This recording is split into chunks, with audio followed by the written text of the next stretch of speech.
Hey everyone, how are you all this morning? Yeah, Max, that's exactly how I feel. That's exactly how I feel. So, well, I'm trying to pump you guys up this morning a little bit. I had to, because of logistics around the house, I had to change my location. So I've relocated in front of the Christmas tree. So I hope that this will give you guys a spirit of Christmas festivity, give you like a jolt of energy here this morning. Maybe during breaks I'll play some Christmas music, or actually have some Christmas music playing in the background. That might actually be very sweet. So anyway, we'll save the Christmas music for maybe week 3 when we really need it.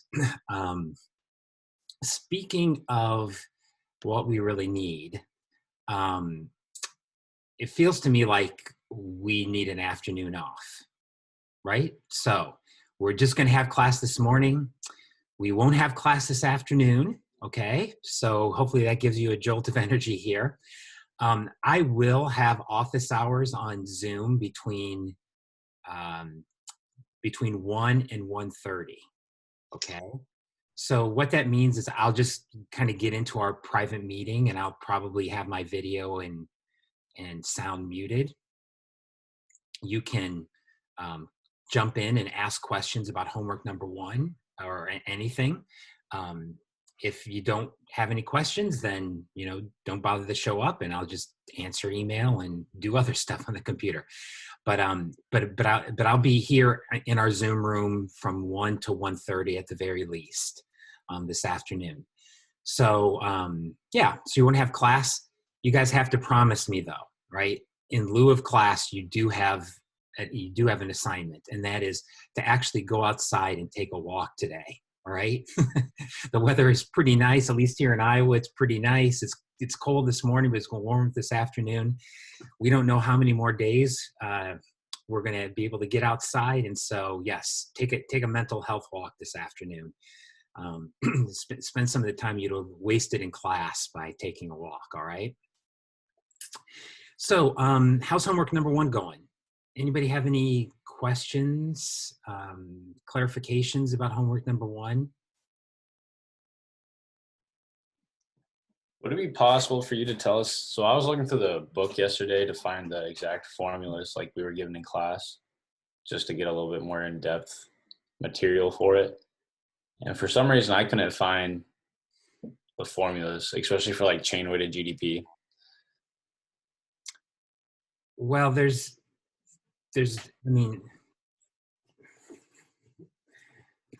what formula do you mean for chain-weighted GDP? Well, I know how to do it, like how you showed us in class. Mm-hmm. But I was just wanting to find it in the book, so that way I was just it's all described in the book. I actually find the book's description of calculating GDP to be not one of the better sections of the book. So this is so chain weight was, let's see here, page 32. Yeah, right. So section 2.3, which is kind of page 29 through page 34. So yeah, there's not really formulas in the sense that a lot of this is just relationship based. It's not, I don't think there's necessarily formulas that you need to develop.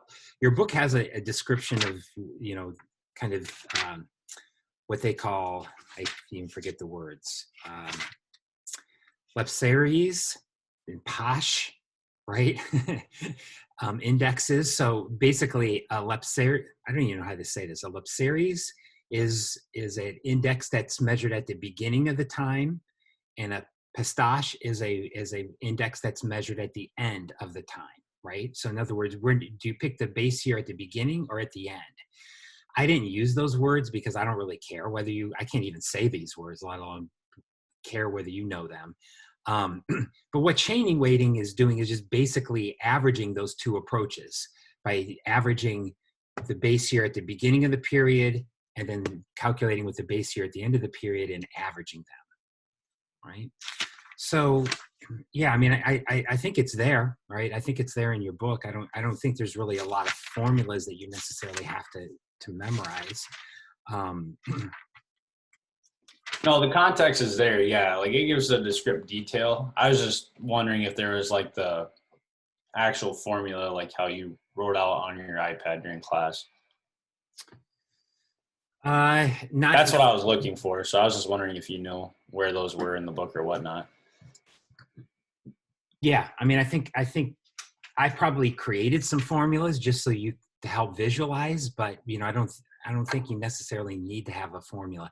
But I think the only real formula is um, how to calculate the aggregate price index, right? Which is just basically nominal GDP divided by real GDP times 100, and then you take the percent change in that over time. So, once again, your book does kind of talk about this on page 33. I, like I said, I didn't think this section of the book was the most clearly written section of the book. So, but hopefully you can go back and look at the recorded lectures if the book is not as helpful to you as you would like it to be. How about other questions on homework number 1? We're making good progress. So like I said, I'll be in the Zoom room at 1:00 this afternoon. So feel free to drop by if you have specific questions or, things that you want to kind of run by me. If not, remember that homework number 1 is actually due at 1:00 tomorrow afternoon. So you can submit it earlier if you want. In fact, that would be appreciated. Give me a little bit extra time to grade it, but it's officially due at 1:00 tomorrow afternoon. And make sure that you put it all in a Word file and you can just send it to me in email. And my goal with this stuff is really to try to grade it and get it back to you pretty quick, right? Because, we move along pretty quickly here in the block plan. Our first exam is next Tuesday. I can't remember. I think next Wednesday. And so, yeah, I mean, my goal is you get it to me and I try to get you back with feedback as quickly as I can. We'll go over the exam or go over the homework on Friday, have an opportunity for you to ask questions, me to kind of talk about some of the problems we had as a class. And then, we'll move right on to the next homework, right? So anyway, we'll try to keep things trucking along in the class. Does that mean we don't start class tomorrow afternoon till 1? Oh, you know what? I didn't even think about that. No, we'll probably start at 12:30 again. So yeah, I didn't even think about that. I'm so used to starting class at 1 in the afternoon that I forgot that now that we're on cohorts, we're really on cohort 2, so we need to be starting at 12:30. So yeah, well, if you want to turn it at 12:30, want to turn it at 1:00, I'm giving you an extra 30 minutes. So, okay, well, in the interest of time, because we are only going to have class this morning, I want to talk about chapter 4. Okay, a simple model of production. And so really what we do today and Thursday and Friday is all going to be related. Chapters 4, 5, and 6, which is what we're going to finish up the week, is really developing a theory of economic growth.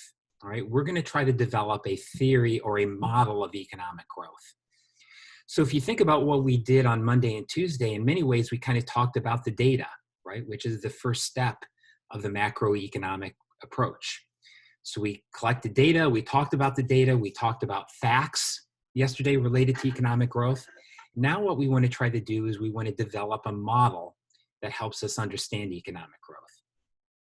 And so the model that we're going to be developing is really, we're going to kind of develop a series of models that get a little bit more complicated, but hopefully a little bit more realistic. So we're going to start with kind of the simplest model today, hence the title of this chapter, A Simple Model of Production. And then we're going to try to add in some bells and whistles and a little bit more rigor tomorrow when we talk about the solo model in chapter 5.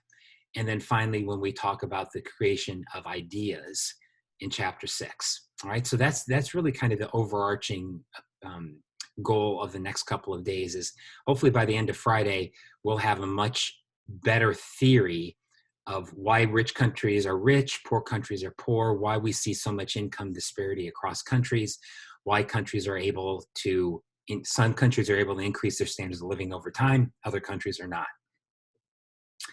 Before we get into this, let's just remind each other, what do we mean by a model? A model is a simplified version of reality, right? Because reality is too complex, particularly economic reality is way too complex for us to try to do everything, right? There's an old saying that the best model of a cat is a cat, okay? That doesn't sound very deep, and I suppose it's not.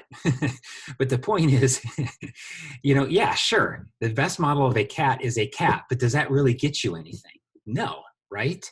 I mean, models are only useful to the extent that they simplify the way that we view the world. Now, of course, with that simplification comes the possibility that models are often wrong. But the fact that models can be wrong also doesn't mean that they're not useful, right? All models are wrong, some models are useful. And so that's really what we're trying to think about here over the next couple of days, is we want to develop a model of growth that is both simple, but can also be useful in helping us think about those facts that we talked about yesterday, those 6 facts related to economic growth across the globe. So anyway, so let's start with our developing this model. Okay.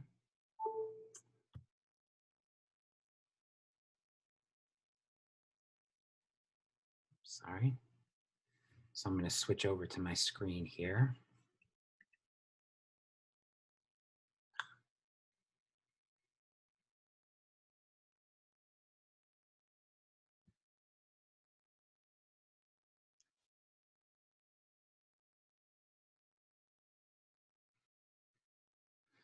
Okay, so all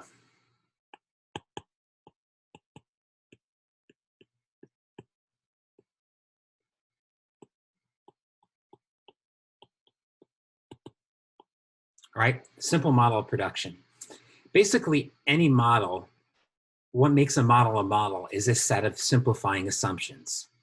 And so that's really what we're going to do when we develop this model, is we really have to begin with the simplifying assumptions that we're going to make about the way that the world works. And so our first assumption is going to be that we have a closed economy.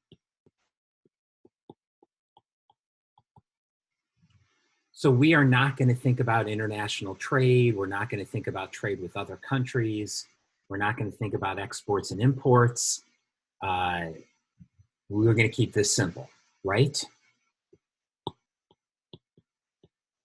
We're going to assume that we produce a single homogeneous good.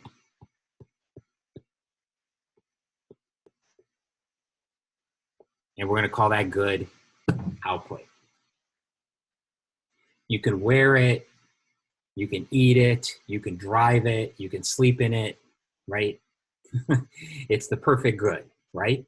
So we're really not going to talk about, different types of goods or whatever. We're just going to say we produce output, right? This magical good. Those are pretty straightforward assumptions. Now, the third assumption is really where there's a lot of work. And this is the assumption about how we assume output is produced. In other words, what our production function looks like. We're going to assume that we have a Cobb-Douglas production function. And if you remember from yesterday, what does a Cobb-Douglas production function look like?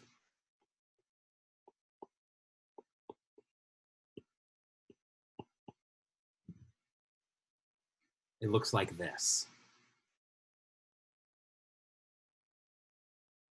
Okay.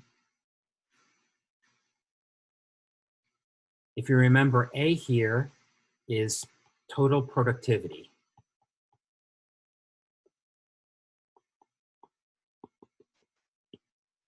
K is capital, and L is labor.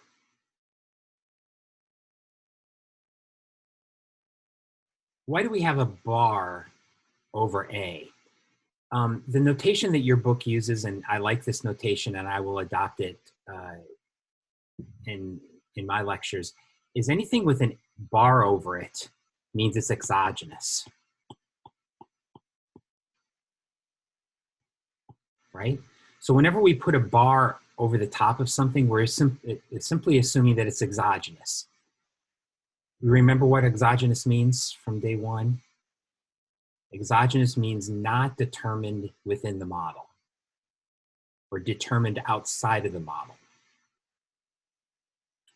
So when we say A is exogenous, what we're saying is A is determined outside of the model, right? In other words, we're not going to explain where A comes from, right? We're not going to explain where A comes from, at least in this model, right? As we go along this week, we're certainly going to want to think a little bit about where A comes from. But right now, we're just going to assume that this is exogenous, meaning it kind of falls to us from heaven, right?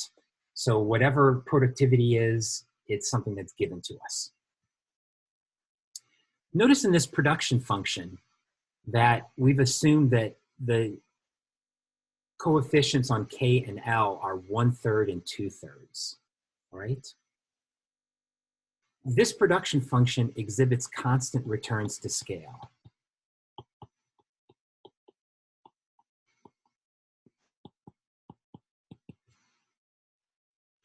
Anybody who's taken intermediate micro, remember what does constant returns to scale mean?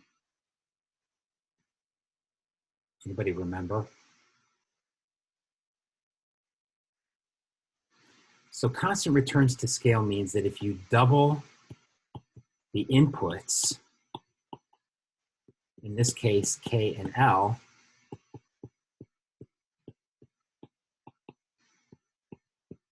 you double output.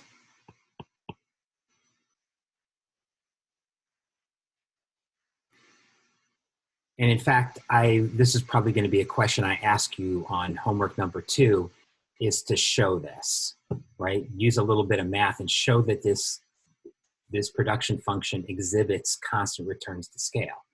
But in this production function, if you double the amount of capital and you double the amount of labor, you double the amount of output. And so that's actually probably a reasonable property of production functions, right? That if you put twice as much input into it, you get twice as much output. Okay, so there's our Cobb-Douglas production function. And obviously this is going to be, in many ways, this is the model, right? At least this is the simple model, right? We'll talk about what the Cobb-Douglas production function assumes and implies about why countries grow and other countries don't. Okay, fourth assumption here is that firms maximize profits.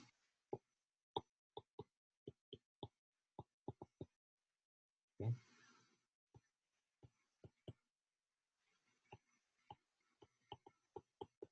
So in other words, they maximize profits. What are profits?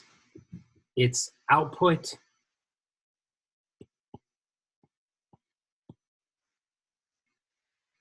minus R times K minus W times L.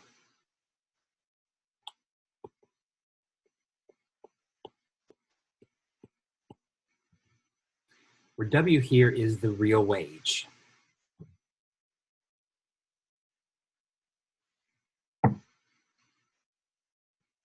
In R,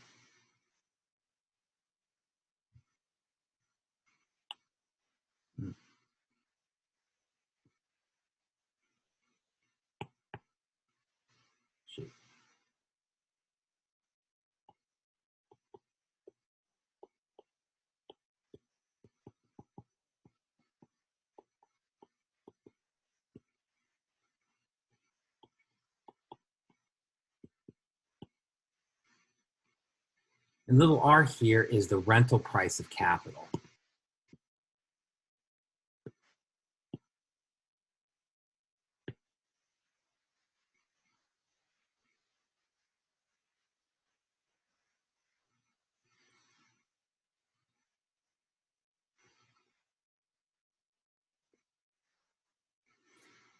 Okay, let me explain this here.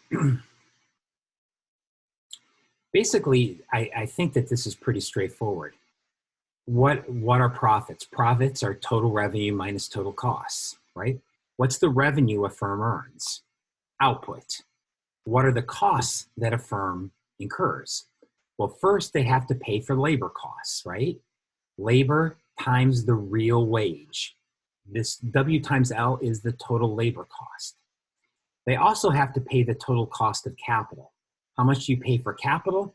R, all right? So R is closely related to the interest rate, right? So in other words, what's the cost of capital? Well, the cost of capital is that you usually have to borrow money to get access to it, right? The cost of capital also includes things like depreciation.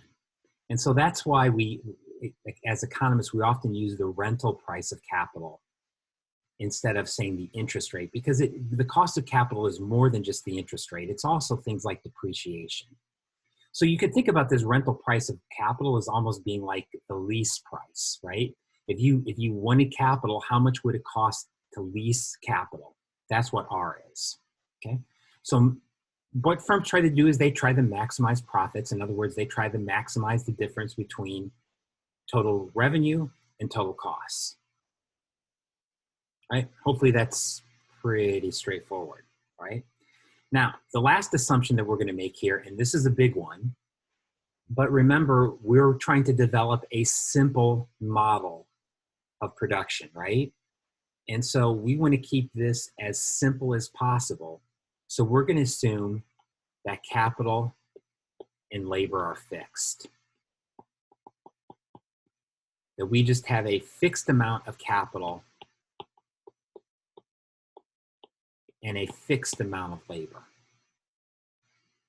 So what we have here is a static model. And if you remember what a static model means, is that there's no time in this. We are not going to think about time in this model. In other words, this model is really going to be a picture, not a movie. Tomorrow we're going to change that. Tomorrow we're going to talk about the SOLA model in which we incorporate time into our analysis. But to keep things simple right now, we are going to ignore time and we're just going to assume just today, right? There's nothing you can do about the amount of capital you have. There's nothing you can do about the amount of labor you have. So both of those are fixed. Okay, so that's really the 5 big assumptions for our model, right? That's really the 5 big assumptions for our model. From this, we can develop a model, right? Now, what's the solution to this model? Well, here's where this class would be different if we required calculus, because really, if I can go back here, you can think about this as a calculus problem, right? What you have is a maximization problem. And so you know what output is from your production function. You can use a little bit of calculus to derive what the solution to this problem is. In other words, what's the solution in terms of the real wage or the rental price of capital that allows firms to maximize profits. We don't use calculus in this class, and so instead I'm just going to kind of imply or appeal to your intuition, right? And so here's what the solution looks like, not using calculus, but kind of appealing to your intuition. Let's first think about capital.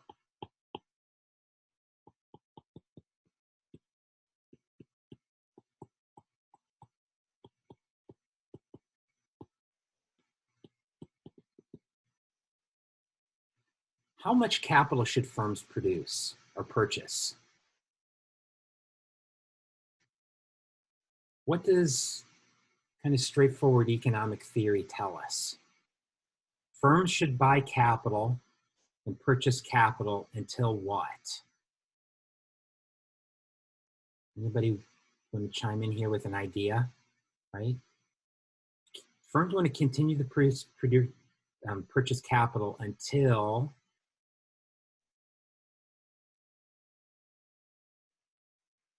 well, what do they get when they produce capital? They get a marginal benefit, right? But what does it cost them? There's a marginal cost. And so in economics, whenever you're making a decision about purchasing or buying, you really want to think about trying to balance marginal benefit and marginal cost.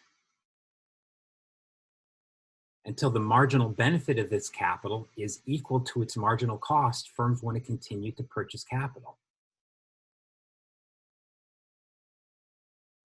What is the marginal benefit of capital? Well, this is what we call the marginal product of capital. The marginal product of capital is just the change in output you get from a change in capital.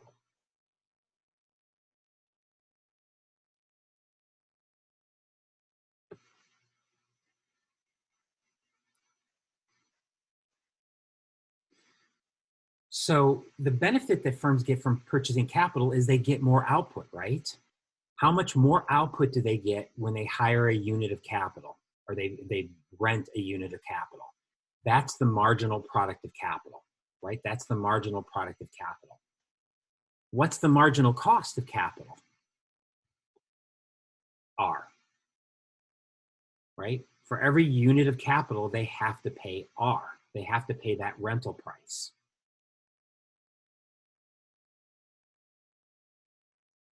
Thus, what should be true?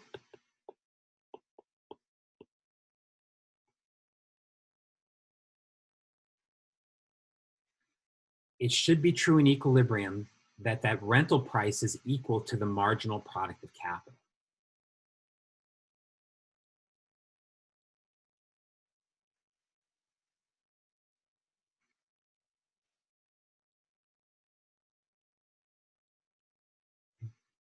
Let's think about this a little bit more.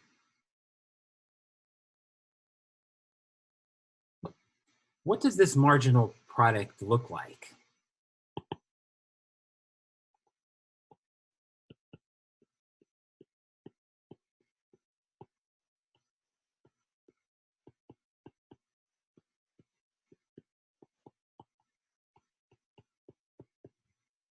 Okay, what happens to the marginal product of capital as capital increases?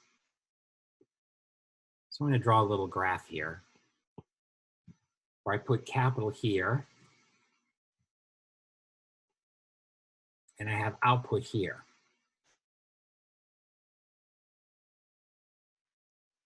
What happens to output as capital goes up? Well, we would expect that as capital goes up, output goes up. But here's the question. Does this go up at a constant rate?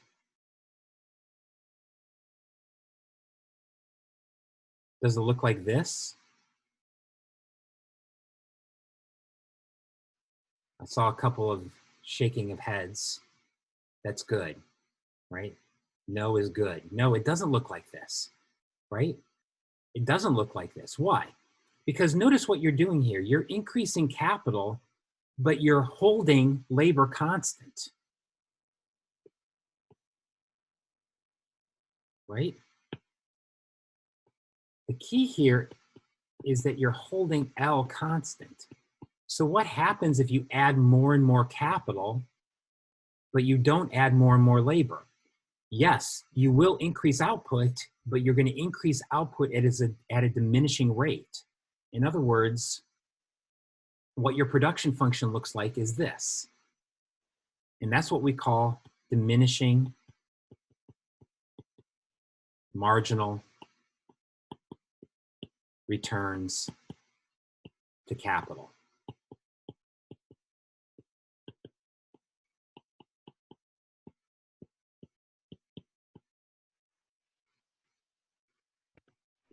May you scroll up just a little bit so I forget what goes up and what does what, like in the sentence above this graph?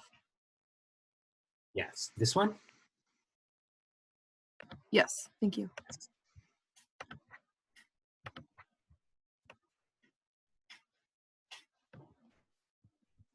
Right, so we're trying to think about here, what happens to output as capital increases? And so as capital increases, output goes up, but the change in output we get is smaller over time. So notice that, if I can add to the graph, What happens if we go from 1 unit of capital to 2 units of capital? What's our change in output? It's pretty big. But what happens if we go out here, I'm just making numbers up, but if we go up from 100 to 101, what's going to be our change in capital? Hard to do that. I'm sorry, this is not very well to scale. It's hard to do that. But hopefully you see the change in capital up here should be much smaller than the change in capital here. It doesn't quite look that way on my graph. But the changes in capital are getting smaller over time, right? That's what diminishing marginal returns to capital means. What is the marginal product of capital? It's basically the slope of this line. And notice that the slope of this line is getting smaller as the amount of capital gets bigger. Okay. Maybe this will make a little bit more sense if I just kind of tell you a little story, right? So let's say, for whatever reason, I'm tired of this teaching online shit. I go and I buy 100 acres of land in Iowa, and I'm going to be a farmer. Okay. So I buy 100 acres of land. That's a very small farm. And I go out there, and the first day I go out there with nothing. I'm just on my hands and knees digging in the dirt, right? What's my productivity? Probably pretty low, right? So the next day I come back and I buy a shovel. How much has my output gone up? Probably pretty significantly, right?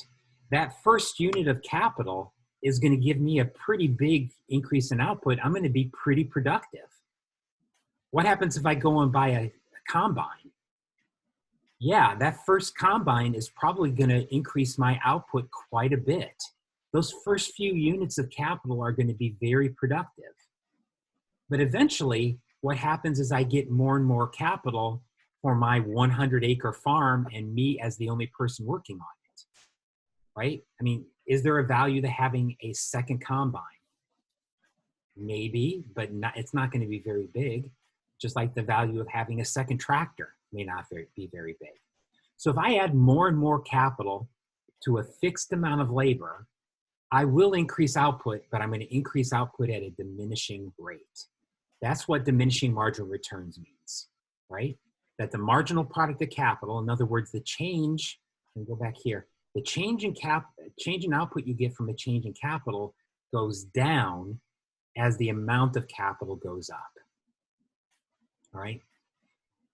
Diminishing marginal returns is one of the cornerstone concepts in economics, right? I know that you've talked about this in Principles of Micro. You certainly talked about it in Principles of Macro. We will talk about it a great deal here, particularly when it comes to understanding growth, all right? Because as we're going to see here over the next couple of days, understanding this concept of diminishing marginal returns is crucial to understanding the behavior of growth across countries and over time, right? This is a crucial component. What is this marginal product of capital?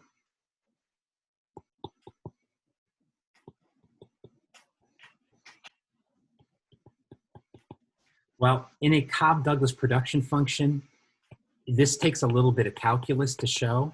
So I'm not going to actually do this because, once again, I keep on saying this over and over. We don't require calculus, but you can show that this is what the marginal product of capital is. It's 1/3 times y divided by k.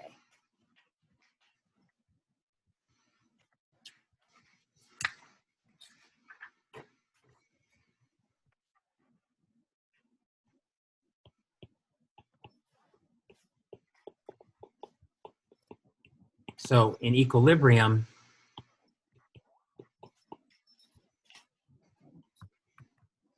that's true.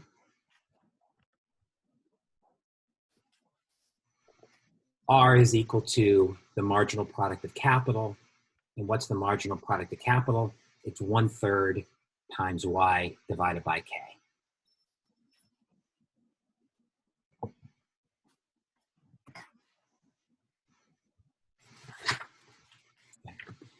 That's half of the model. That's really half of the solution of the model. That's the capital side of the model. Okay, let's move on to, oh, damn it.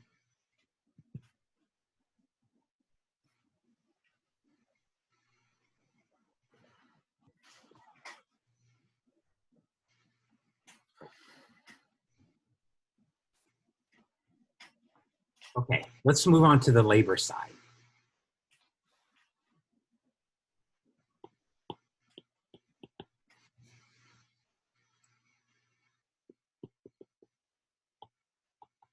How much labor do firms purchase?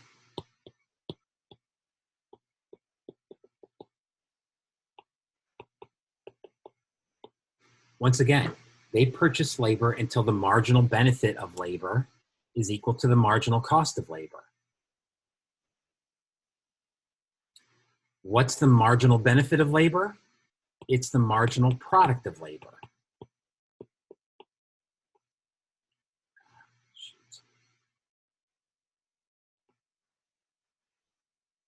Yeah.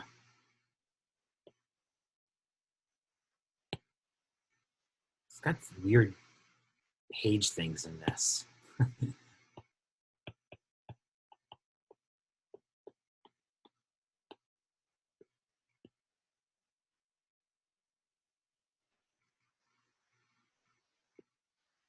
All right. Jeez. I need to take an art class. Digital art. All right. So what's the marginal product of labor? It's the change in output over the change in labor. And what's the marginal cost of labor? The real wage.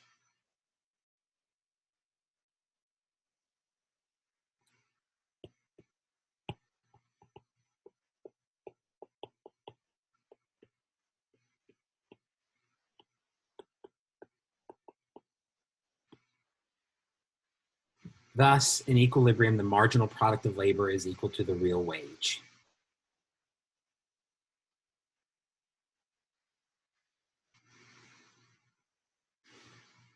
We talked before about diminishing marginal returns to capital. Are there diminishing marginal returns to labor? Yeah, same thing happens, right? Same thing happens. If I increase the amount of labor, but keep the amount of capital constant, what do I get? Right? Yes, if I increase the amount of labor, I get an increase in output, but the change in output I get by adding more and more labor goes down as the quantity of labor goes up, right? And so once again, just like we had diminishing marginal returns to capital, we have diminishing marginal returns to labor. The marginal product of labor goes down as the quantity of labor goes up.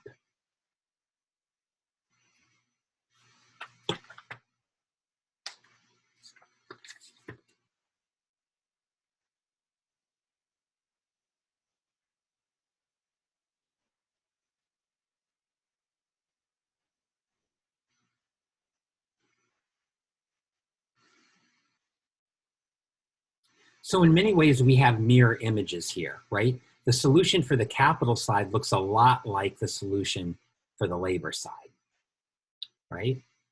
In both cases, you just want to hire capital and labor until the marginal benefit equals the marginal cost. What's the marginal benefit?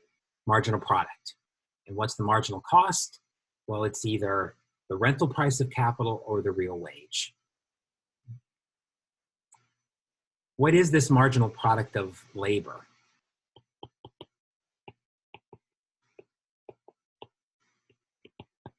In a Cobb-Douglas production function, the marginal product of labor, you can show that this equals this.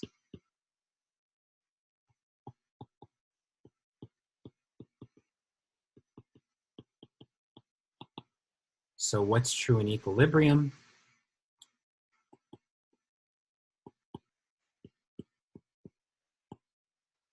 that's true.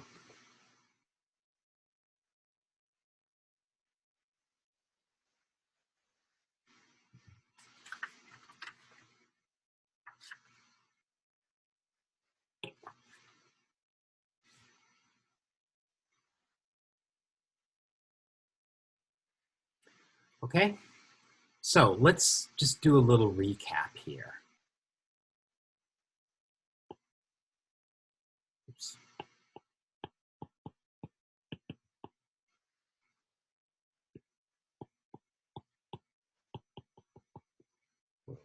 That is a funky E.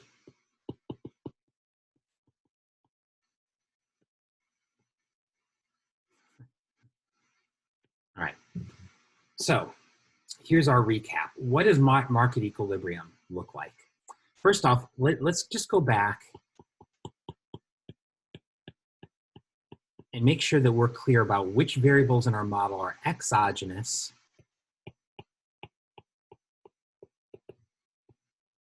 and which variables are endogenous, right? Which variables in our model do we take as given, and then which variables are we trying to solve for? What are our exogenous variables? Somebody help me out here. Productivity. Yes, A. And then there's two other ones. Remember assumption number 5. Oops. Remember, we also assumed that capital and labor are exogenous, right? We assume that they're fixed. So these are the 3 exogenous variables. What then are our endogenous variables? In other words, what variables are we trying to solve for? Y, R, W, right? Those are the variables that we're trying to solve for. And we've developed kind of 3 equations.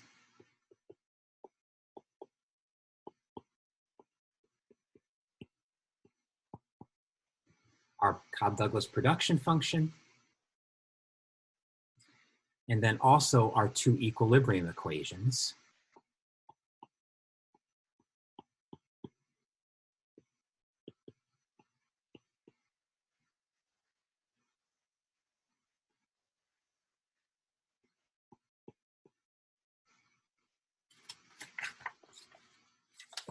Is that 1/3 and the 2/3, is that set, or is that just an example you're giving us? Well, we assume that it's 1/3 and 2/3. I'm actually going to come and talk about this in a minute about why we picked 1/3 and 2/3, but we will typically assume 1/3 and 2/3. Okay, I was just wondering because when we did intermediate micro, we did it the calculus way, and I don't remember the. Well, you can use alpha, right? In other words, you can not pick values for this, but we're typically going to pick 1/3 and 2/3. Okay. Like I said, I'm actually going to show you some data. Why are we picking this? Because this is probably close to what it is in reality, right? If you actually fit this function to the data, it looks a lot like that. So here is the model equilibrium. This is really the solution to our model, right? This is really the model. You know, that kind of seems a little strange, but yeah, here's our model. If you want to think about this a little bit more, actually, yeah, I'll do it this way. Think about this graph or this equation here. Probably the way that you've seen this equation before when you took principles of micro or principles of macro is we didn't develop this equation, but we did develop a graph.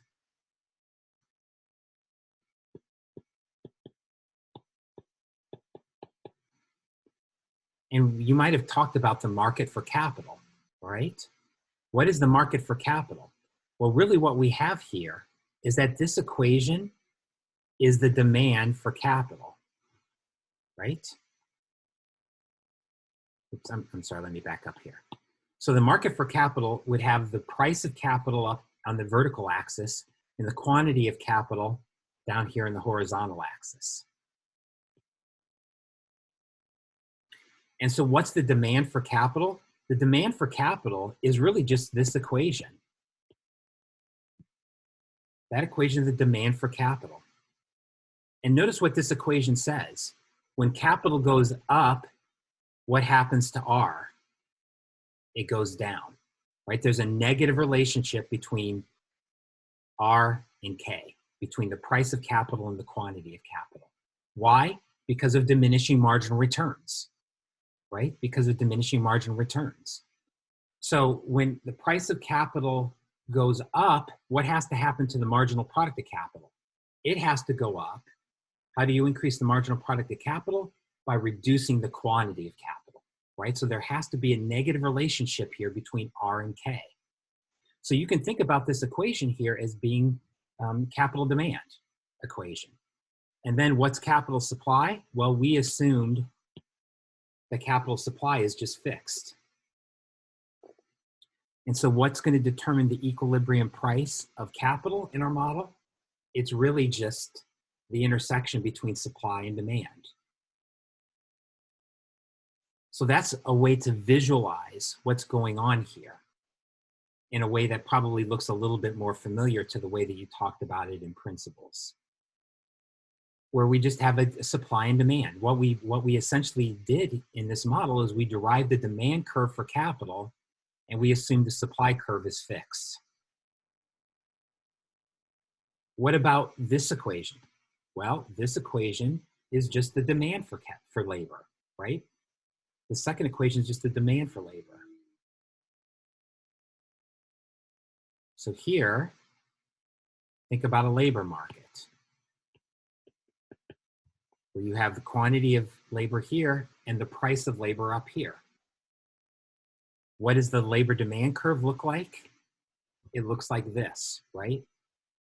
There's a negative relationship here between the quantity of labor and the wage. Why? Because when the wage goes up, the marginal product of labor has to go up. How do you increase the marginal product of labor? By reducing the amount of labor, okay, because of diminishing marginal returns to labor. And just like before, labor supply is fixed.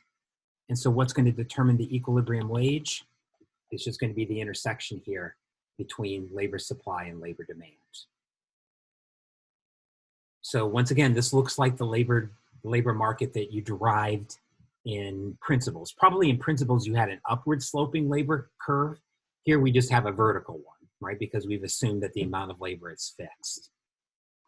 But it's very simple. The labor demand curve that you derived in principles of micro and principles of macro, this is the labor demand curve, right? It has the same principles.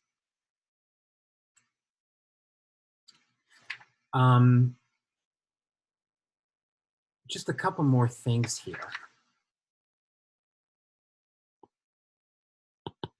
before we talk about what this all means.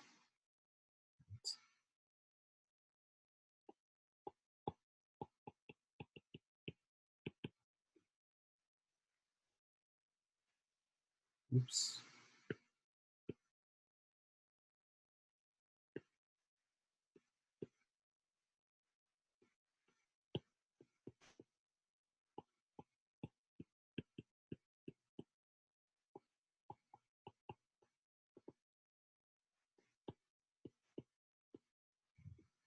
If we go back here, sorry to back up on us, but notice here in our equation for capital demand and labor demand that we have Y in here. What if we plug our production function into these to simplify them a little bit? So if you do that, this is just a little bit of algebra. I'm going to skip the algebra because it's kind of hard to do too much. But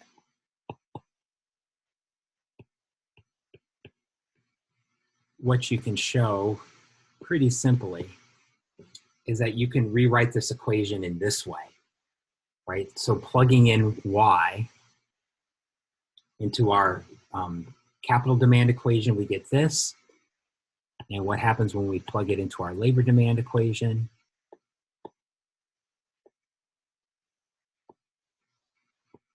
We get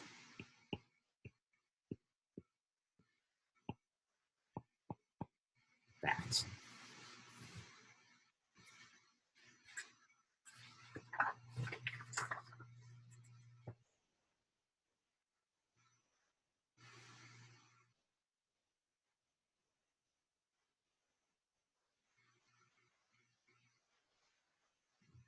Okay.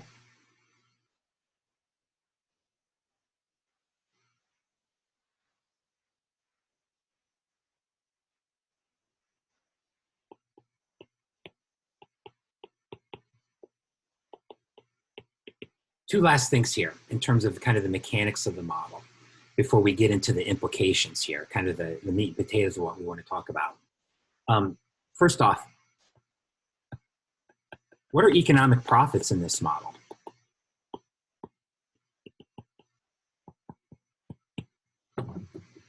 Economic profits in this model are 0. And you can actually show that with a little bit of algebra. And I think I might ask you to do that on homework number 2. So I'm just not going to, I won't do it here. I'll ask you to kind of grind through this. But basically, if you go back and you go, sorry to scroll all the way back here.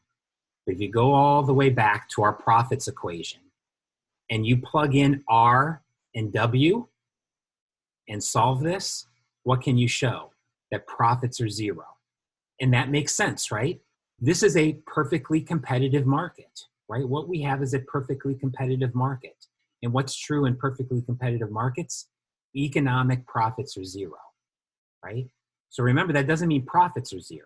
Accounting profits can be positive, but economic profits, meaning profits over and above what other firms are making, are not possible, right? So you can't make greater than the market rate of profit. And that's what economic profits are. And so you can actually show in this model that this is a perfectly competitive model.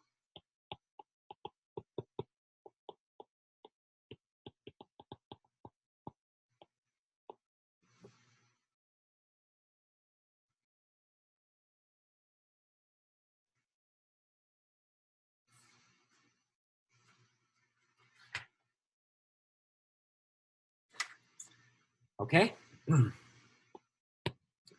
Okay, one more thing and then we're going to take a break here.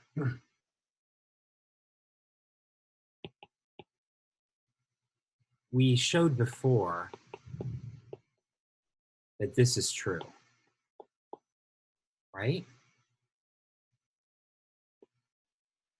So you can rewrite this like that.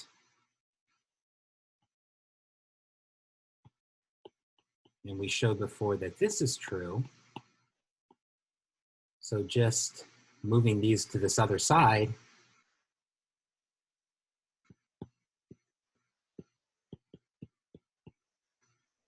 that's true.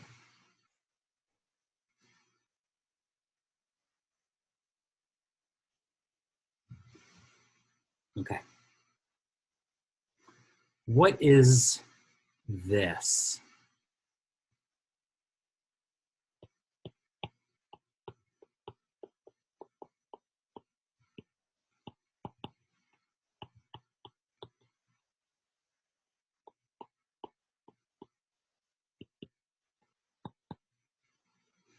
This is essentially saying that the share of income that goes to labor is 2/3. It's a bad 2.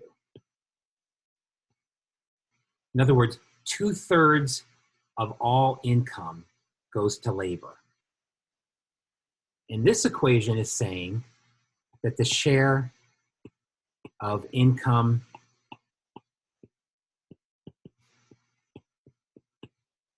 that goes to capital is 1/3. Why? Because that's the numbers that we picked, right? So in other words, by picking 1/3 and 2/3, that what we're saying is we are assuming 1/3 of all income goes to labor, and 2/3 of all income goes to labor, and 1/3 goes to capital. Why did we make that assumption? Why did we pick 1/3 and 2/3? Well,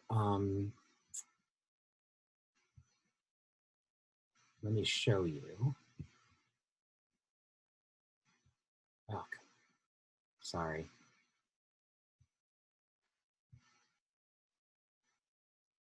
Thought I had this pulled up. I did have it pulled up. Something screwy. It's been looking screwy.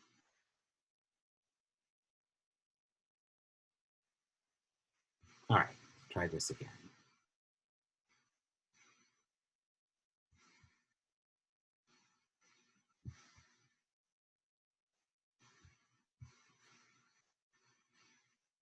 Ah, sorry.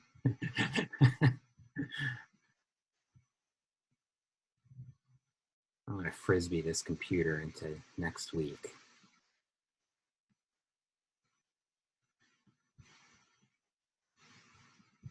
Okay. Here we go. This is what I wanted to show you. So this is actual data on the share of income that's going to labor. We assumed that it is 2/3 in our model. Why? Because if you look at the data, it's been around 2/3. Though there has been this interesting development here over the last few years.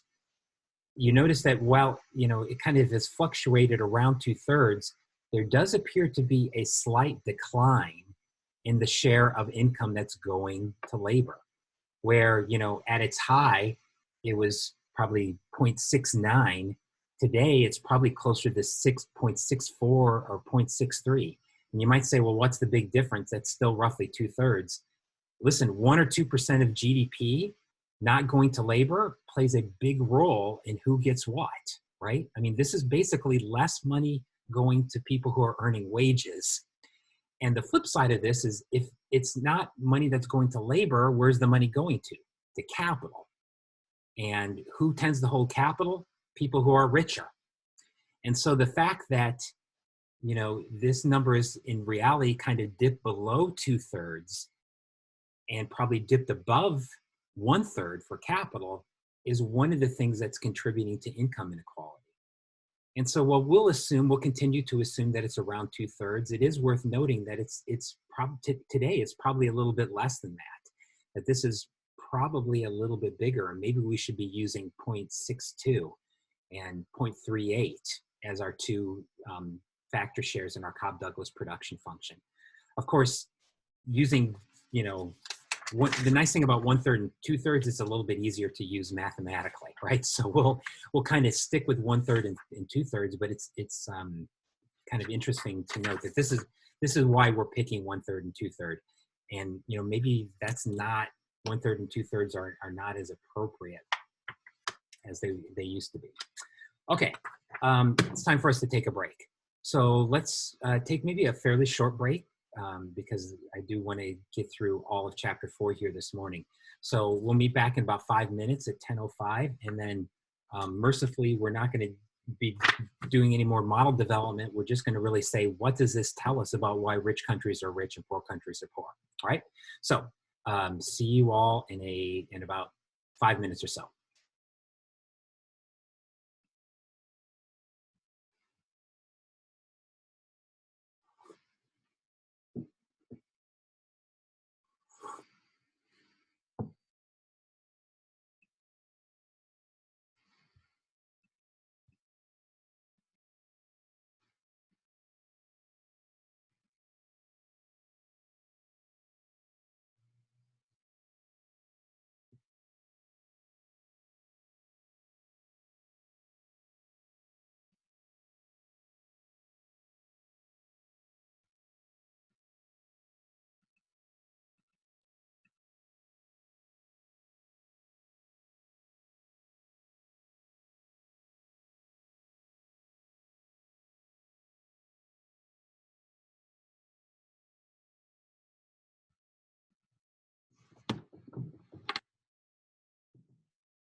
All right, everyone.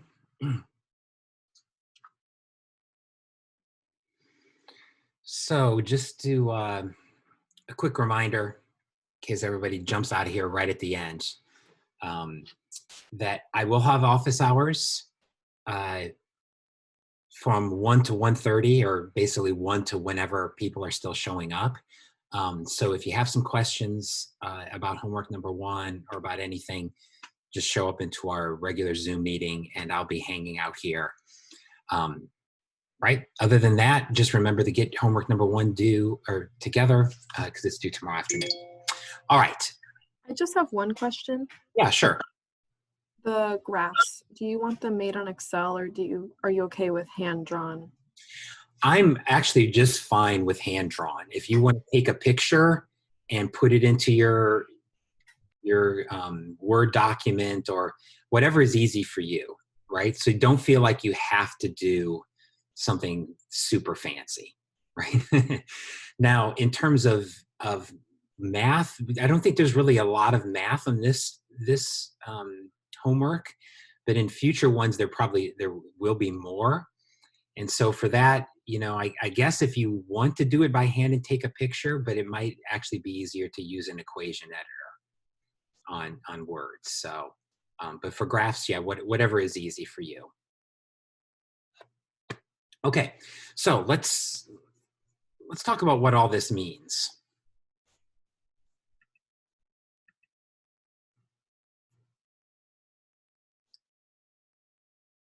Okay, so,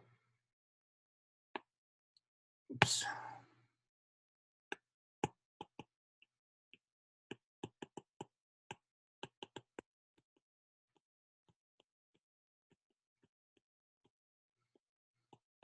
Okay, why are the rich rich and the poor poor, at least according to this model? What can this model tell us about the answer to this question? So let's think about that. First off, I want to define a new variable, little y. And little y is just going to be capital Y divided by L. So you can think about this as per capita GDP. Why are we putting things in per capita terms? Because we're going to want to think about comparing across countries. And so to compare across countries, we really want to think about things in per capita terms. Let's also define little k as being capital K divided by L. So this we can think of as per capita capital.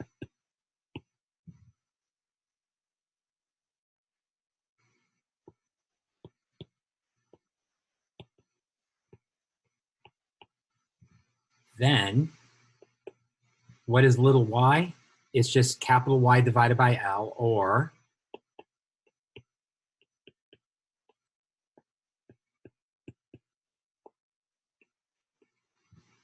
that.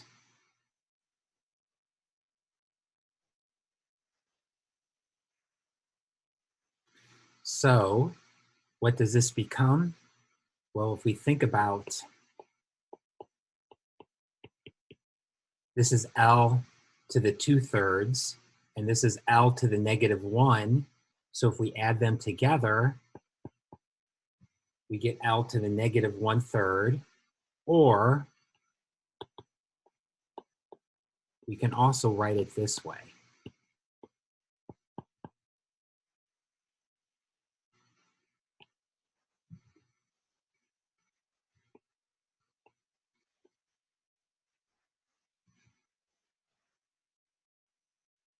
Or finally, remember that capital K divided by capital L is just what we call little k.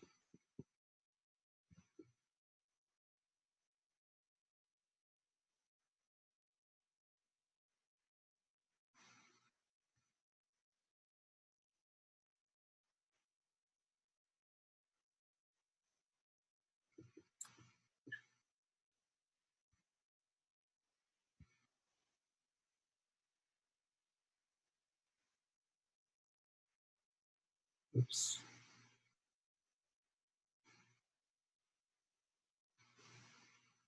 Okay, so what does this this equation say about why rich countries are rich and poor countries are poor, right? What drives up per capita output? In this model, there's really only two ways that you can get rich. One is you increase aggregate productivity, right? An increase in A or an increase in productivity makes you rich.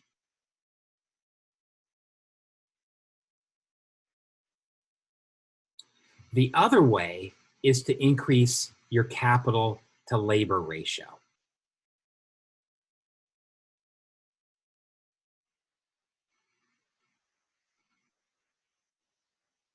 Okay, so let me say that again. I'm not going to write it down because I think I need to start a new file here. I think I've maxed out the size of what I can write here on this screen. But according to this model, there's really only two ways that you can get rich. You increase aggregate productivity or you increase your amount of capital to labor. That's it. That's the only thing. So let's think about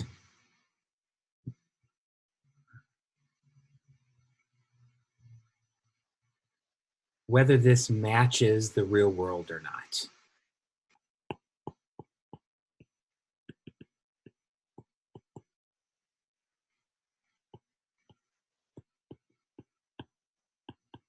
Does this match the data, right? Can this simple equation really tell us what's going on? So we're going to make a couple of assumptions here. This is a big one. Do we observe aggregate productivity across countries? We don't directly observe this. So let's just assume that it's the same across all countries, right? Just to begin with, right? Just as a first approach, a first pass, let's assume that A is the same for all countries. Then we're going to express everything relative to the United States.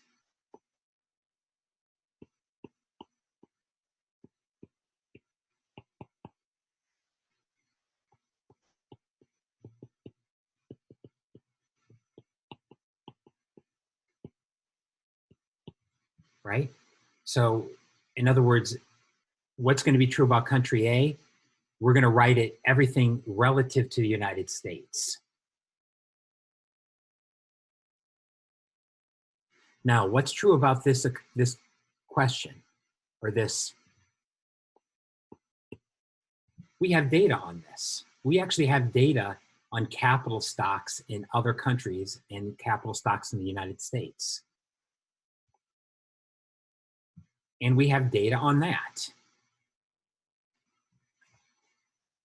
So we can actually see how closely this model predicts this, right? So in other words, we can get data on this, on capital, and see what it predicts the ratio of output to be. And then we can compare it to what the ratio of output actually is, okay? So what we can do is compare the predicted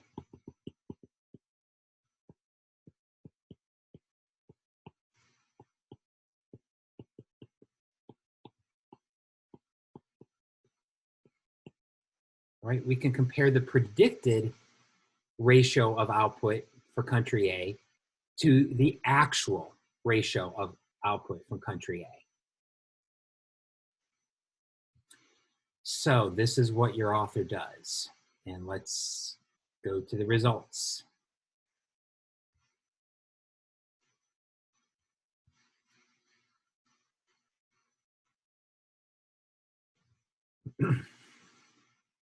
Okay, so here we have just kind of a random selection of countries, somewhat random selection of countries. The first column is the observed capital per person relative to the United States. So notice that the US is 1. Switzerland is actually 1.3. So Switzerland has more capital per person than the United States does. Japan has 93% of the capital per person. You go down here, Burundi only has 0.005, right, or 0.5% of the capital that the US does. And then the second column is, well, let's take that number and take it to the 1/3 power, because that's what we found in the equation gives us the predicted ratio of output in this country relative to the United States. So the second column is using the model to predict what relative output should be. And then the third column is looking at, well, what is actual relative output in these countries? And so what do we see? Does our model fit the data well? Not really. Yes and no, right? Maybe that's a better answer. Yes and no. Notice here that the model predicts that the US should be rich and Switzerland should be rich and Burundi should be poor, right? So it's not like it's predicting Burundi should be rich and Switzerland should be poor. It's not doing that bad of a job. But there are some pretty big misses here, right? There's some pretty big misses. Like look at Japan, right? Japan is predicted to be much richer than it actually is. Italy, much richer than it actually is. Spain, much richer than it actually is. China, much richer than it actually is. Brazil, much richer than it actually is, right? In fact, if you kind of look at this graphically, I don't know why your authors do this graph like this, but the 45-degree line is basically what they've done here is they've plotted the predicted value of y versus the observed value of y, right? So predicted versus observed. So on a 45-degree line, that means that you're always right, okay? Anything that falls along this blue line means that you're basically predicted is close to observed. But what are we observing here? Almost every country is over-predicted relative to how rich it actually is. So where we are consistently over-predicting how rich countries are. And if you think about that, that probably makes sense. What's the mistake that we've made here? Where's the problematic assumption in this simple model? Anybody have any guesses? Why are we predicting that most countries are richer than they actually are?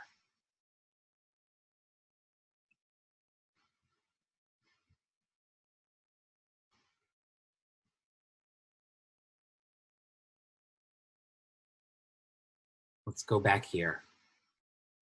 When we did this exercise, what did we assume?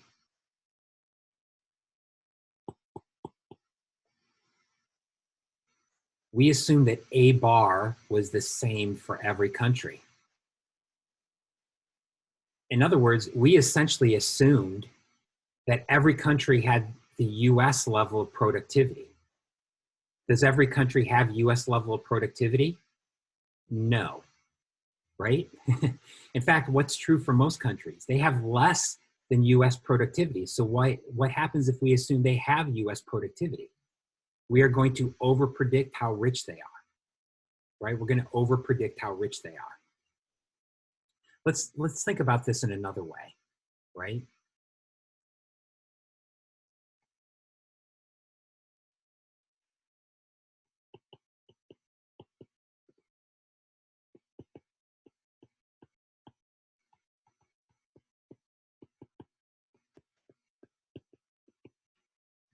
If we assume that A bar is the same for every country,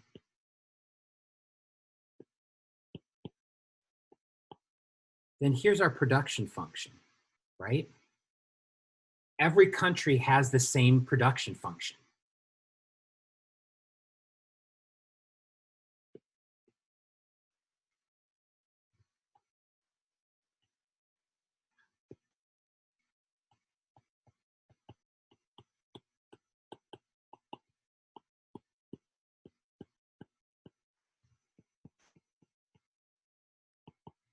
right?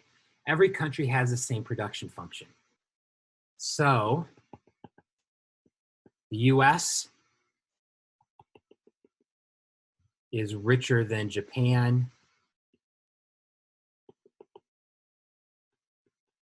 is richer than China, is richer than Burundi, right? This is essentially what the model that we just used is doing. It's saying every country is on the same production function. And so, you know, actually, that's such a bad graph. Let me show this to you in the version of this from the book, which is a little bit easier to see, right? So let me do this another way. This is assuming, in our simple model, we're assuming every country has the same production function because they all have the same A bar. So here's Switzerland, there's the US, there's Italy, right? The only thing that's differing across these countries is capital per person. That's the only thing that's differing. And our model actually predicts pretty strong diminishing marginal returns. So they're going to predict a lot of similarities here between Italy and the UK and Japan and the US. But in reality, is every country on the same production function? No, because each of these production functions is dependent upon having a level of productivity. In reality, what's happening? In reality, there are differences between A in countries.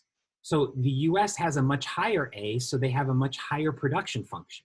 A change in A shifts that production function up, right? Because it's an exogenous variable. So if you think about what's happening here with the US and China, US has a much higher production function, China has a much lower production function. So China is poorer than the US for two reasons. One, because they have less capital than the US does. But and that's the reason that our model was picking up, right? They're picking up the fact that the US is up here with capital and China's down here with capital. But what our model is not picking up is China's also poor because they have a lower production function, because they have lower productivity. Okay? And so that's, in that simple calculation that we just did, that's what's really getting missed, right? It's, as we talked about a couple of minutes ago, there's two reasons why countries can be rich, because they have high A or because they have high capital to labor. That little exercise that we just did there is really only capturing the second of those two reasons. It's only capturing the fact that we have different capital to labor ratios. It's not capturing the fact that we have different productivity ratios. So which one is more important, right? Which one is more important? Which of capital and labor, which one of these is more important? Well, let's think about that.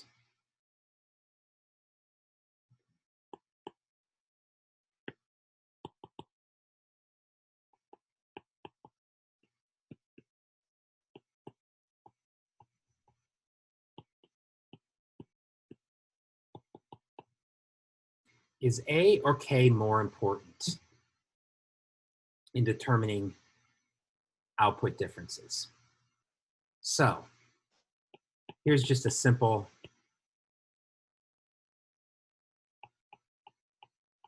way to think about this. In our model, you could think about the differences in income between the rich and the poor as being determined by the differences in A between the rich and the poor,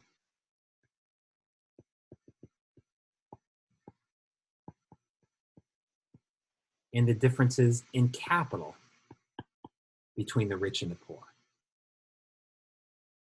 Okay?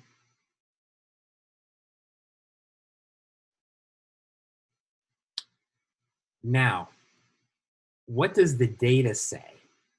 The data says if you actually pick the 5 richest countries and compare income in the 5 richest countries to the 5 poorest countries, what is this ratio?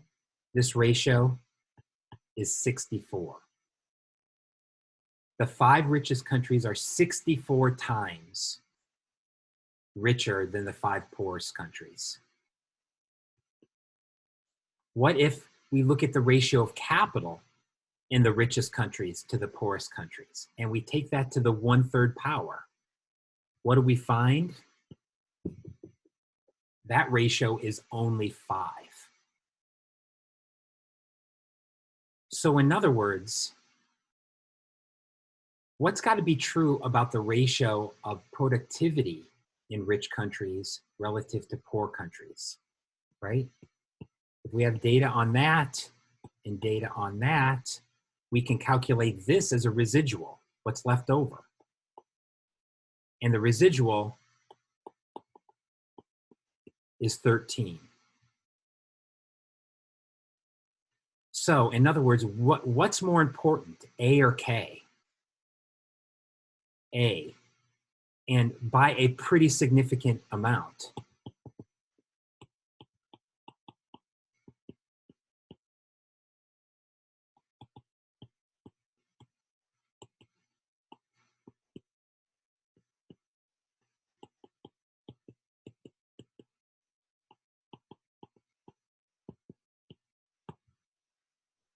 A is about 3 times as important as K in explaining differences in output.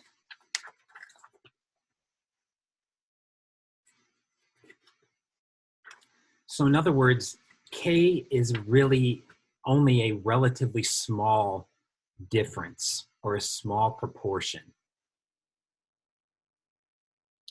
of these differences in output. And that, in many ways, if everything that we've gone through this morning, what is the most important thing that I want you to take away? It's this fact, right? This simple model has allowed us to establish this fact that A has to be a lot more important than K, right? That most of the differences in output across countries cannot be explained by differences in capital, and they can't really be explained by differences in labor either. So, you know, we've got to think a lot more carefully about A, right? We've got to think a lot more carefully about A.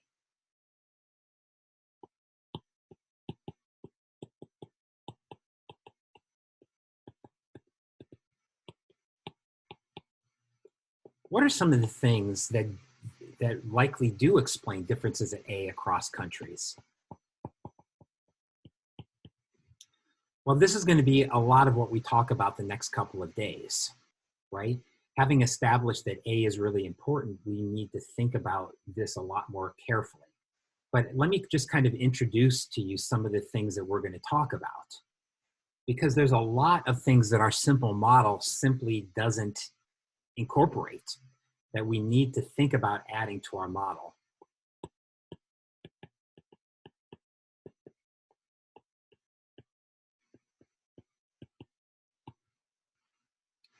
One is obviously differences in human capital.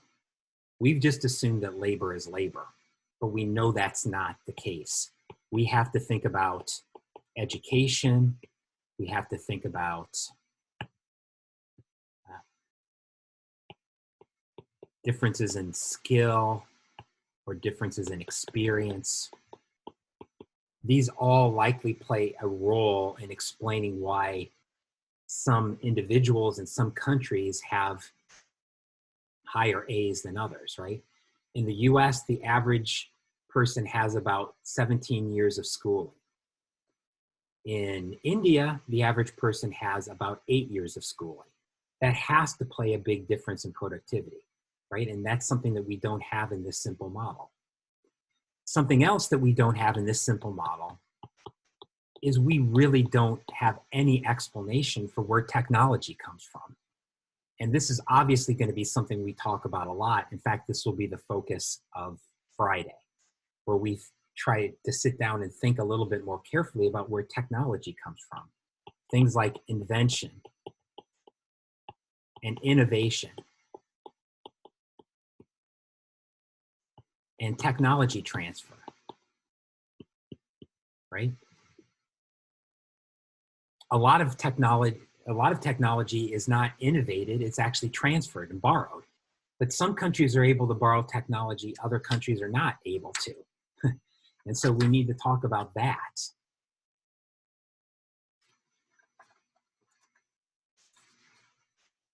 And so these two things are going to be something that we talk a lot about the next couple of days.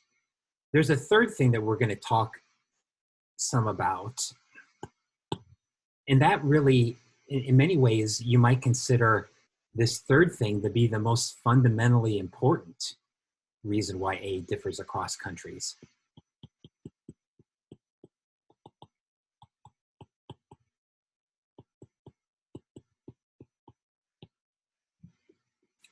And that is differences in economic institutions. So let's talk about this. What do we mean by institutions?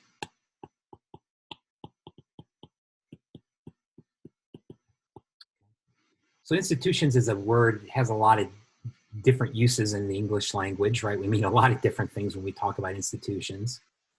But when economists talk about institutions, we are really talking about incentives.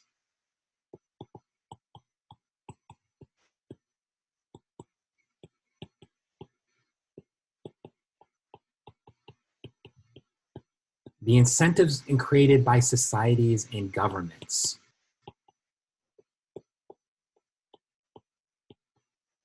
to engage in productive behavior.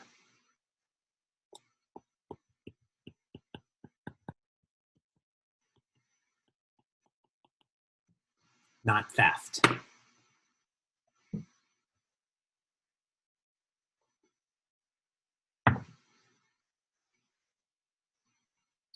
Okay, so institutions refers to the incentives created big picture by society, by government, maybe by our culture, maybe by our history, that encourage people to produce as opposed to steal. Okay? So listen, economists, when we think about history, we don't think so much about individuals. We see history as basically a trade-off between making and taking. To what extent did the institutions that exist in a society encourage people to make things? And to what extent did it encourage people to take things? Okay? So economists tend to view really the history of human behavior as just one that's driven by entrepreneurs, right? We really see Genghis Khan and Bill Gates as very similar people. They're both entrepreneurs. They're both trying to make a buck. However, the way that they make a buck is much different because of the much different incentives that they faced, right?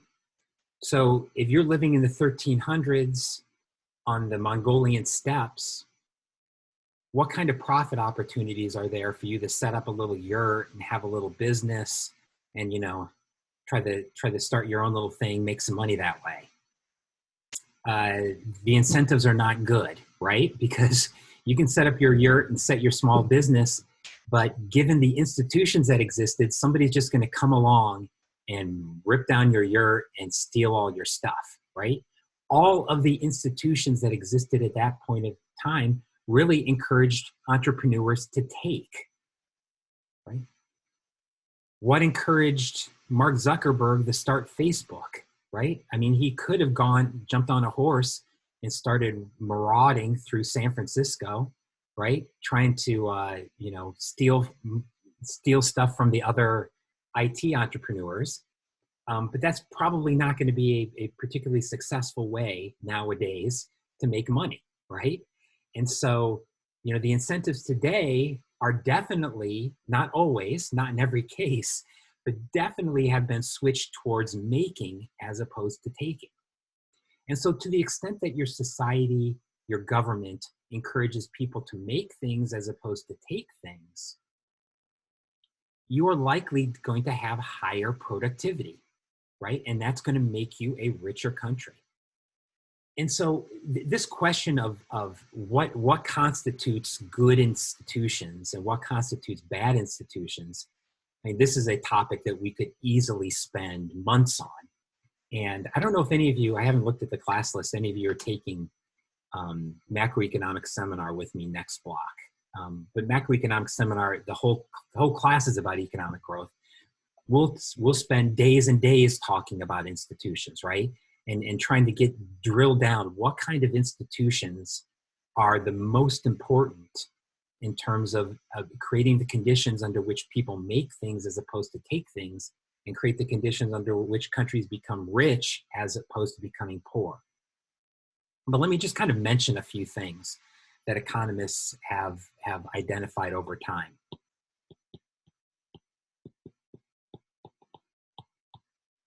The protection of property rights. Does government and society allow you to keep what is yours and to use what you have productively? To just talk about one example of how this differs significantly between countries, think about holding a lease to land. This is something that we take for granted in the United States, that all land is leased and it's very easy to find out who owns what. And that's one of the things that really works in the US, right? The US has always had a very strong land leasing set of institutions. But this has not existed in many other countries, right? In South America, they had a much different approach to distributing land. And basically, how most land was distributed in South America during colonial times, it was just given to Europeans in these big haciendas. And so very few people owned land, and most people lived on the land, but they didn't formally own it. As the hacienda system broke up, what happened was that people continued to live on land, but they never officially owned it. And so the fact that today many people still live on land that they don't own is a huge problem, because what that means is if you don't officially own the land, if you don't have a lease, it reduces your incentives to improve it. You can't use it as collateral in a loan. It could always be taken from you, right, if you do improve it. So it creates all these incentives for people not to use their land productively and not to be able to maximize its value. And so that's just one of 1,000 examples under which property rights can get undermined by the institutions that are in place in the country. To what extent does your legal system work? To what extent does your legal system encourage you to make versus take, right? Just to think about another example from the newspapers, right? I think this is a real question in the US in terms of intellectual property, where many countries are essentially using our intellectual property system to steal from other people, right? So if you've been following what's happening in many IT firms, they've been buying up patents left and right, patents that they really don't have any intention of using, except to hope that some other country, some other company accidentally infringes on their patent so that they can sue them, right? And so in some ways, you can think about this as an incentive or a system that encourages companies to steal from other companies, right? How are they stealing? Well, they're essentially stealing through the courts, right? And so, if you pay attention to Apple and Samsung, basically what happens is every time that Samsung comes out with a new phone, Apple sues them, right? And every time that Apple comes out with a new phone, Samsung sues them. And it's a system, a lot of what's going on in our intellectual property system doesn't look so much like encouraging people to make ideas. A lot of it looks like discouraging people from making ideas, right? Through the process of fighting things out in the courts. So legal systems in a myriad of ways contribute to quality institutions. Whether you have,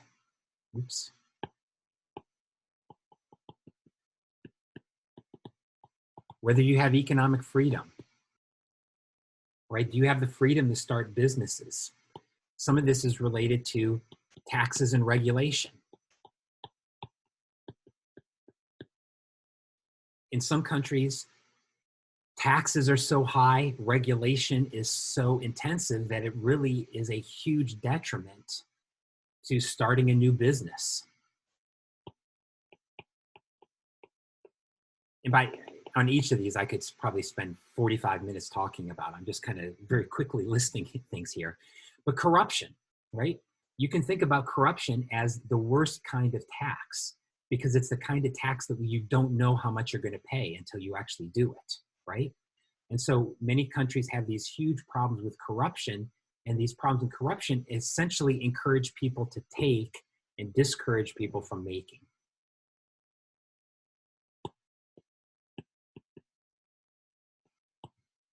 Macroeconomic stability. Are the countries able to maintain stable financial systems, or do they have a financial crisis every couple of weeks? Is inflation stable, or is inflation 1,000% a year or 10,000% a year? Do they have debt crisis? Are their exchange rates all over the place? Political stability, right? Who wants to invest in a business if you're going to have a coup next week or the week after, right?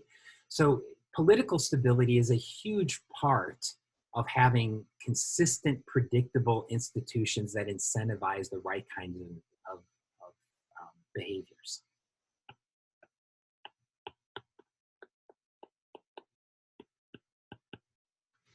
Malinvestment. Are there incentives for you to invest in things that are productive, or are there incentives for you to invest in things that are not productive? To just kind of talk about an example of this, India holds about 2/3 of the world's gold, right? Why? In part because India has had such a long history of macro instability, political instability, that many people, instead of putting their money in a bank, prefer to hold gold. The problem is, when you hold gold, that is not productive. That is malinvestment. You're just holding a bunch of yellow rocks. When you put money in a bank, that money goes out to other people and goes into building more capital and creating more education and creating more jobs, right? And so that's a classic example of where the institutions that exist in India have put a lot of wealth into things that don't create more wealth, right? It's a classic form of malinvestment. When you understand institutions, it helps you understand this point that we talked about yesterday.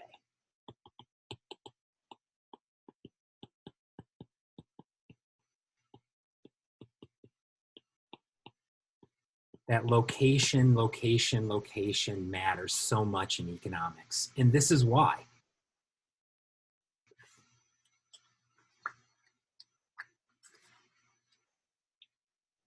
Why is it that when a person from the Congo gets off the plane, their income goes up by a factor of 92? They haven't gotten smarter, right? They haven't gotten more education, but they have got a new set of institutions to work under, right? And so by moving from one place to another, you were essentially able to take advantage of a new set of institutions. Of course, also everything that comes with that, all the human capital, all the technology, right? Those things are also part of institutions, right? Or at least institutions help create those things. And so this is the big reason why location matters so much, is because institutions are different in different places. You might have seen this picture.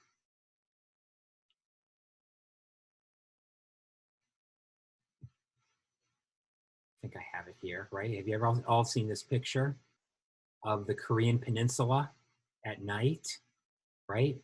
So here's China, and here's South Korea, and there's North Korea, right? And why is it completely dark? Because of horrible institutions, right? No incentives to produce, all the incentive in the world to take, right? And so basically how you get ahead in North Korea is you become one of the takers and not one of the makers. And so where does that leave everybody? It leaves everybody a lot poor, right? It leaves everybody a lot poor. So there's so much to be said here about institutions, right? But when you begin to understand growth at a deeper level, you begin to see institutions as kind of like that bedrock concept, right? That all growth really, first and foremost, has to come from having the right incentives in place, right? And so this is how you understand a lot of things, such as growth miracles and growth disasters, right? How is it that a country like China can be a growth disaster for so many years and then a growth miracle since the 1979? And without getting into detailed Chinese history, a lot of it has to do with institutions, right? For most of Chinese history, China had a very centralized government that was very much about corruption and taking versus making. In 1979, there was a fundamental change in Chinese institutions as they moved towards a market-based economy.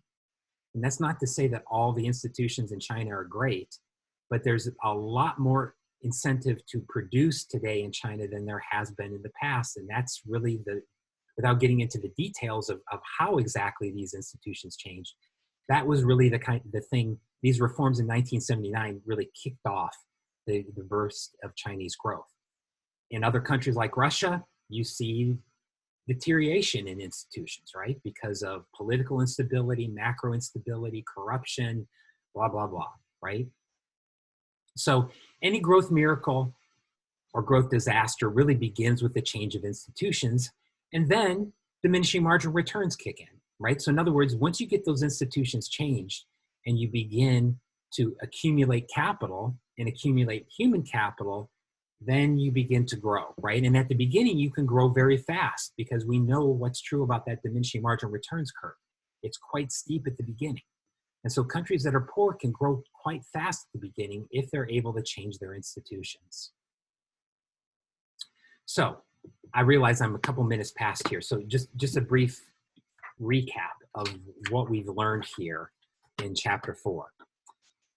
First off, according to our simple production model, there's really only two ways that you get rich.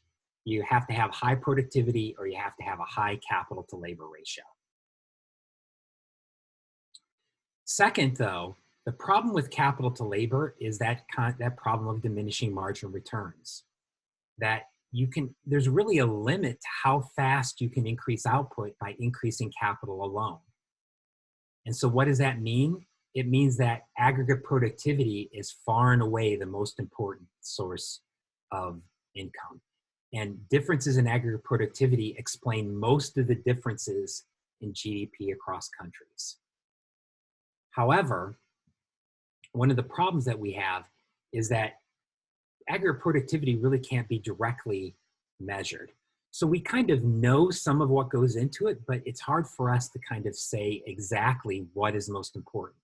So for instance, we know institutions are important, but it's hard for us empirically to kind of tie specific institutions to specific changes in aggregate productivity, in part because we can't measure aggregate productivity very well.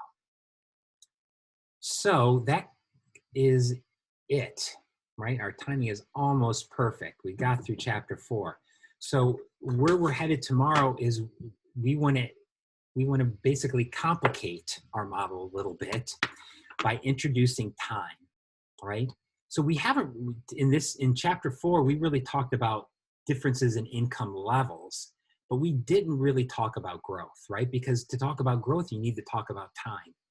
And so that's what we're going to do tomorrow in the solo model, is we're going to take this basic model and introduce time into it.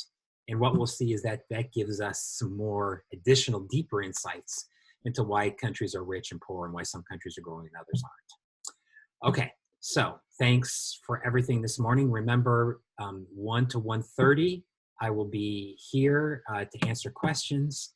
If I don't see you, enjoy your walk. Get out, enjoy things a little bit today. If you have some questions outside of that 1 to 1:30 window, you can always send me an email and I can try to answer questions that way too. Okay, all right. Take care, everybody. Thanks.